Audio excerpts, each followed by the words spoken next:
بسم اللہ الرحمن الرحیم۔ السلام علیکم پیارے دوستو۔ حضرت آدم علیہ السلام کی تخلیق اللہ تبارک و تعالیٰ کی قدرت کا عجیب و غریب کرشمہ ہے۔ اس تخلیق میں تمام نسل انسانی کے راز پوشیدہ ہے۔ حضرت آدم علیہ السلام کی ہستی وہ ہستی ہے جس کو تخلیق کر کے اللہ تبارک و تعالیٰ نے نسل انسانی کی بنیاد رکھی، اور حضرت آدم علیہ السلام سے تمام انسانی روحوں کو پیدا فرمایا گیا، پھر چاہے وہ مسلمان ہو یا کافر۔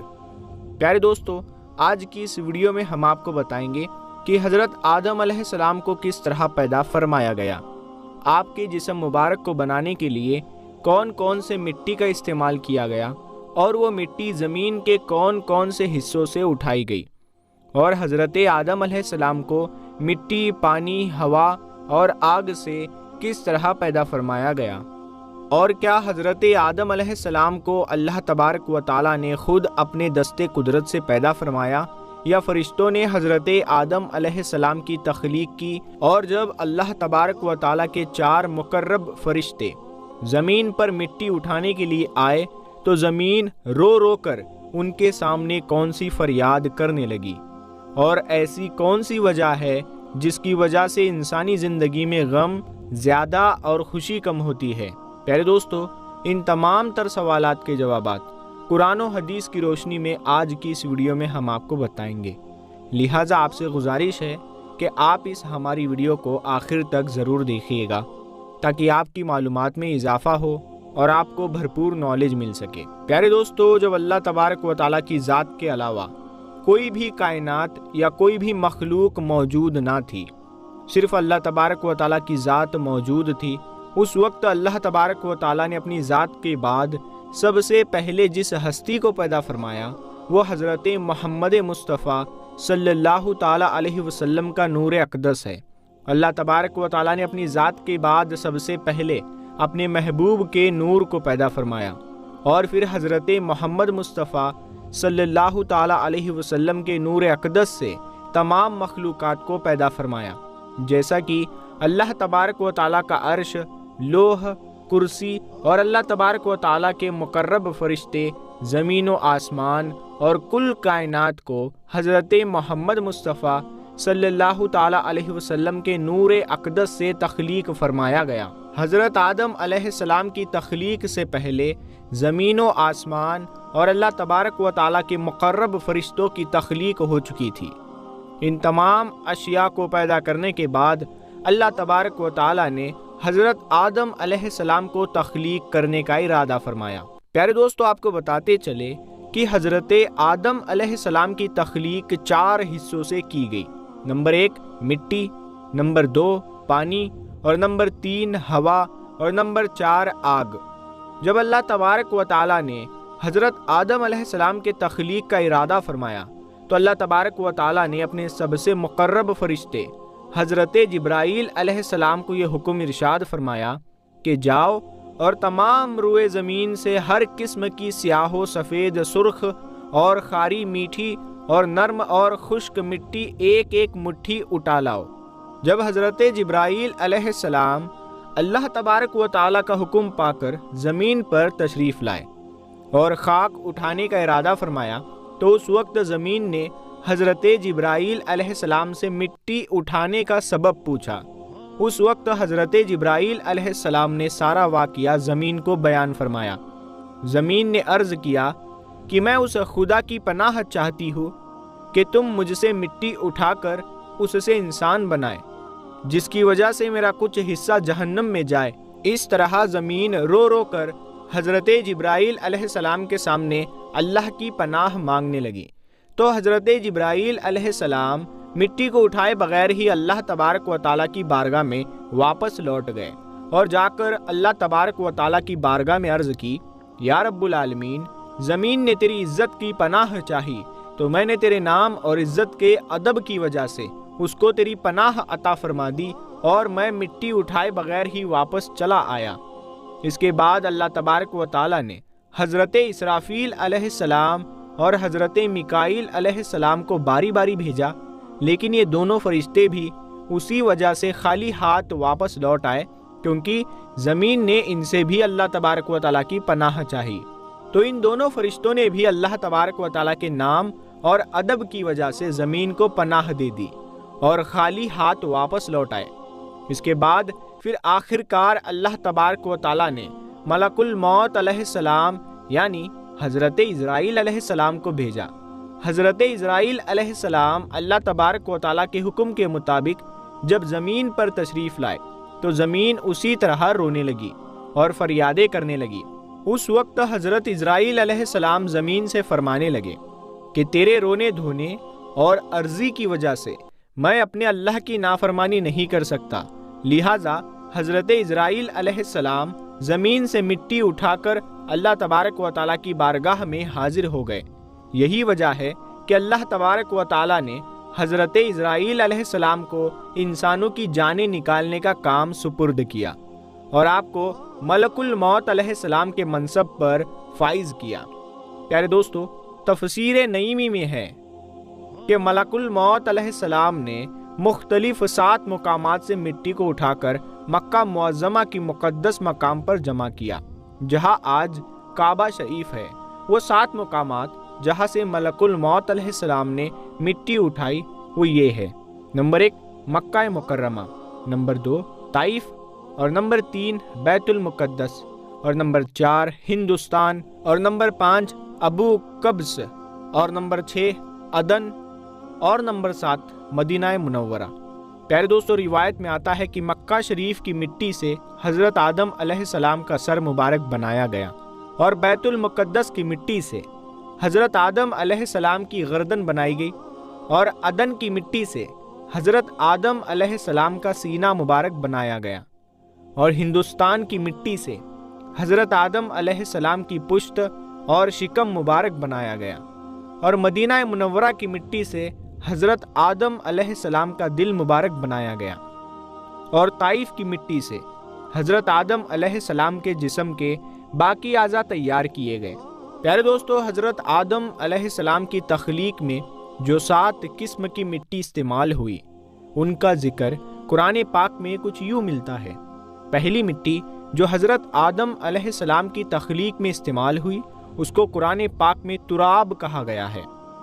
جس طرح کہ اللہ تبارک و تعالی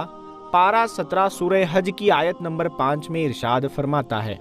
ہم نے تمہیں خشک مٹی سے پیدا کیا۔ پیارے دوستو، تراب ایسی مٹی کو کہتے ہیں جو خشک ہو، اور دوسری مٹی جو حضرت آدم علیہ السلام کی تخلیق میں استعمال ہوئی اس کا ذکر قرآن پاک میں 3 کے لفظ سے ملتا ہے۔ 3 اس مٹی کو کہتے ہیں جو بھیگی ہوئی مٹی ہو یا نرم مٹی ہو، جس طرح کہ اللہ تبارک و تعالی پارہ نمبر 23 سورہ سعد کی آیت نمبر 17 میں ارشاد فرماتا ہے: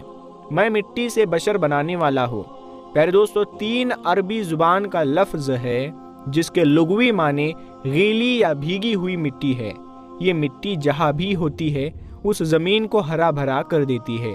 یہ مٹی زمین کے اندرونی حصے میں ہوتی ہے، جیسے کہ ہمارے جسم کے اوپر والی جلد اور نیچے والی جلد، جس کے بدولت ہمارے جسم سے بال نکلتے ہیں۔ اور تیسری مٹی جو حضرت آدم علیہ السلام کی تخلیق میں استعمال ہوئی وہ ہمائن ہے، جیسا کہ اللہ تبارک و تعالیٰ قرآن پاک کی سورہ حجر کی آیت نمبر 26 میں ارشاد فرماتا ہے: اور بے شک ہم نے انسان کو بجتی ہوئی مٹی سے بنایا جو اصل میں ایک سیاہ بدبودار غارہ تھی۔ چوتھی قسم کی مٹی جو حضرت آدم علیہ السلام کی تخلیق میں استعمال ہوئی اس کو مسنون کہا جاتا ہے۔ مسنون وہ غارہ ہوتا ہے جو پانی میں کئی روز رہنے کی وجہ سے بدبودار اور سیاہ ہو چکا ہو۔ پانچویں مٹی جو حضرت آدم علیہ السلام کی تخلیق میں استعمال ہوئی وہ طین العذب ہے، یعنی لیس دار مٹی، جس طرح کہ اللہ تبارک و تعالی ارشاد فرماتا ہے: بے شک ہم نے انسان کی اصل یعنی حضرت آدم علیہ السلام کو لیس دار مٹی سے پیدا فرمایا۔ اور نمبر 6 پر جس مٹی کو حضرت آدم علیہ السلام کی تخلیق میں استعمال کیا گیا اس کو قرآن پاک میں سلسال کہا گیا ہے، یعنی خنخناتی ہوئی مٹی، جس طرح کہ اللہ تبارک و تعالی سورہ رحمان کی آیت نمبر 14 میں ارشاد فرماتا ہے: انسان کو بجتی ہوئی مٹی سے پیدا کیا گیا جیسے کہ ٹھیکری۔ اور نمبر 7 پر حضرت آدم علیہ السلام کی تخلیق میں جس مٹی کو استعمال کیا گیا اس کو فخار کہتے ہیں، یعنی پکی مٹی، یعنی ٹھیکری مٹی۔ پیارے دوستو، اس طرح روئے زمین سے مختلف قسم کی مختلف رنگوں کی مٹی کو اٹھایا گیا اور حضرت آدم علیہ السلام کی تخلیق کی گئی۔ اسی وجہ سے انسانوں کے رنگوں میں بھی فرق پایا جاتا ہے۔ پیارے دوستو، اس طرح جب حضرت آدم علیہ السلام کی مٹی کو جمع کر لیا گیا تو حضرت آدم علیہ السلام کی مٹی کا گارا بنانے کے لیے اللہ تبارک و تعالیٰ نے 7 قسم کے پانی کا استعمال فرمایا۔ نمبر 1، آب فرات۔ آب فرات اس پانی کو کہتے ہیں جو شیریں اور میٹھا ہو۔ اور نمبر 2، آب اجاج۔ آب اجاج اس پانی کو کہتے ہیں جو کھارا پانی ہو۔ اور نمبر 3، آب سلسبیل۔ آب سلسبیل اس پانی کو کہتے ہیں جو پاک اور شفاق اور خوشنما پانی ہو۔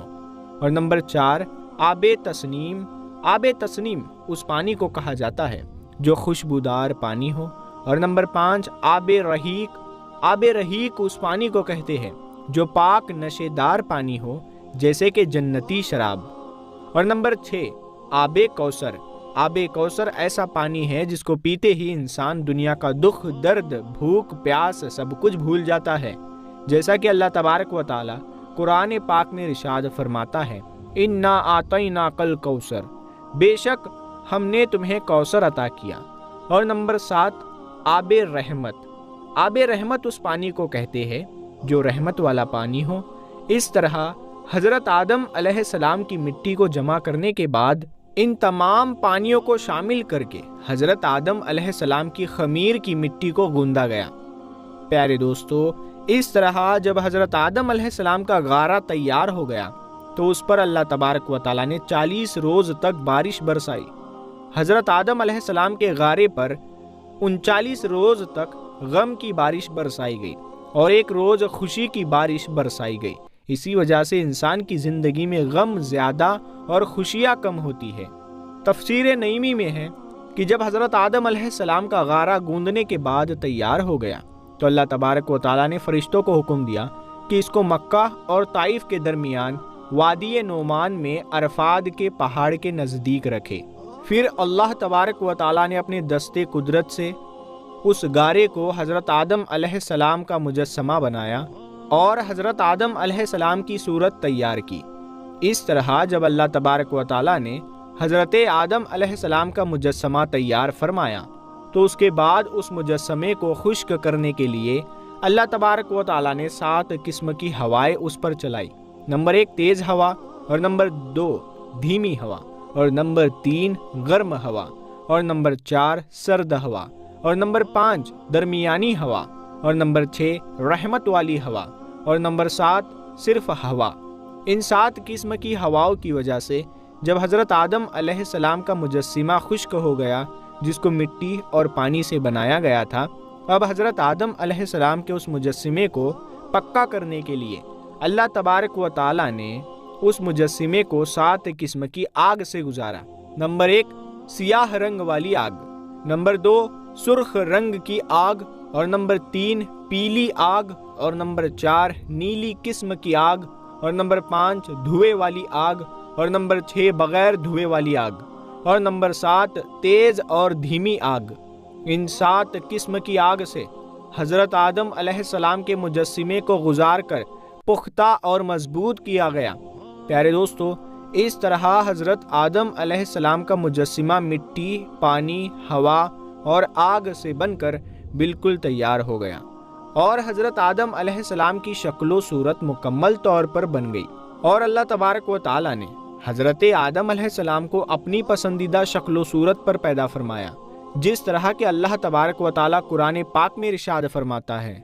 اور ہم نے حضرت آدم علیہ السلام کو اپنی صورت پر پیدا کیا۔ جب حضرت آدم علیہ السلام کی صورت تیار ہو گئی تو فرشتے اس صورت کو دیکھ کر حیران ہونے لگے اور تعجب کرنے لگے، کیونکہ انہوں نے اس سے پہلے ایسی خوبصورت صورت کو نہیں دیکھا تھا۔ اور جب ابلیس حضرت آدم علیہ السلام کے پتلے کے پاس آیا تو اس کے ارد گرد پھر کر بولا کہ اے فرشتوں، تم اس کو دیکھ کر تعجب کیوں کرتے ہو؟ یہ تو ایک اندر سے خالی جسم ہے جس میں جگہ جگہ سوراخ ہے، اور اس کی کمزوری کا حال یہ ہے کہ اگر بھوکا ہو تو گر پڑے گا اور اگر خوب سیر ہو تو چل نہ سکے گا۔ اس کے بعد ابلیس بولا کہ اس کے سینے کی بائیں جانب ایک کوٹھڑی ہے یعنی دل ہے، یہ خبر نہیں کہ اس میں اللہ تبارک و تعالیٰ کیا رکھے گا،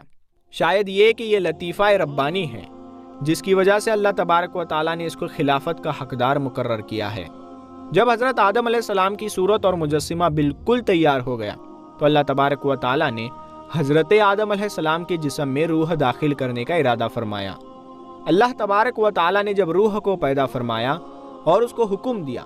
کہ حضرت آدم علیہ السلام کے جسم میں داخل ہو، جب روح حضرت آدم علیہ السلام کے جسم کے پاس پہنچی تو جسم کو تنگ اور تاریک پایا اور روح جسم کے اندھیرے میں داخل ہونے سے ڈرنے لگی۔ تب اللہ تبارک و تعالیٰ نے نور محمدی کو حضرت آدم علیہ السلام کی پیشانی مبارک میں رکھا، جس کی وجہ سے حضرت آدم علیہ السلام کا پورا جسم نور سے چمکنے لگا اور موتیوں کی طرح جگمگانے لگا۔ پیارے دوستو، جب نور محمدی حضرت آدم علیہ السلام کی پیشانی مبارک میں رکھا گیا تو وہ روح جو حضرت آدم علیہ السلام کے جسم میں داخل ہونے سے ڈر رہی تھی، وہ خوشی خوشی حضرت آدم علیہ السلام کے جسم میں داخل ہو گئی، جیسا کہ اللہ تبارک و تعالیٰ سورہ حجر کی آیت نمبر 29 میں ارشاد فرماتا ہے، تو جب میں اسے مکمل کر لوں اور اپنی طرف سے خاص اور معزز روح پھونک دوں، تم سب اس کے لیے سجدے میں گر جانا۔ پیارے دوستو، روح جب حضرت آدم علیہ السلام کے جسم میں داخل ہونے لگی، ابھی روح سر میں پہنچی ہی تھی کہ حضرت آدم علیہ السلام کو چھینک آئی اور آپ کی زبان مبارک سے نکلا الحمدللہ۔ اس پر اللہ تبارک و تعالیٰ نے ارشاد فرمایا یرحمک اللہ، اور حضرت آدم علیہ السلام اور اللہ تبارک و تعالیٰ کی یہی سنت آج بھی زندہ ہے۔ جب روح حضرت آدم علیہ السلام کی کمر تک پہنچی تو حضرت آدم علیہ السلام نے اٹھنا چاہا مگر گر پڑے، کیونکہ نیچے کے حصے میں روح ابھی نہیں پہنچی تھی۔ اس پر اللہ تبارک و تعالیٰ نے ارشاد فرمایا کہ بے شک انسان جلد باز پیدا کیا گیا، اور جب روح حضرت آدم علیہ السلام کے جسم میں مکمل طور پر داخل ہو گئی اور تمام بدن میں پھیل گئی تو اللہ تبارک و تعالیٰ نے حضرت آدم علیہ السلام کو حکم فرمایا کہ فرشتوں کے پاس جاؤ اور جا کر ان کو سلام کرو اور سنو کہ وہ تمہیں کیا جواب دیتے ہیں۔ تب حضرت آدم علیہ السلام فرشتوں کے پاس تشریف لائے اور السلام علیکم فرمایا تو فرشتوں نے جواب دیا وعلیکم السلام ورحمۃ اللہ۔ اس وقت اللہ تبارک و تعالیٰ نے حضرت آدم علیہ السلام سے ارشاد فرمایا یہی الفاظ تمہارے اور تمہاری اولاد کے لیے سلام کے لیے مقرر کیے گئے۔ حضرت آدم علیہ السلام نے اللہ تبارک و تعالیٰ کی بارگاہ میں عرض کی کہ یا رب العالمین، میری اولاد کون ہے؟ تب اللہ تبارک و تعالیٰ نے حضرت آدم علیہ السلام کی پشت مبارک پر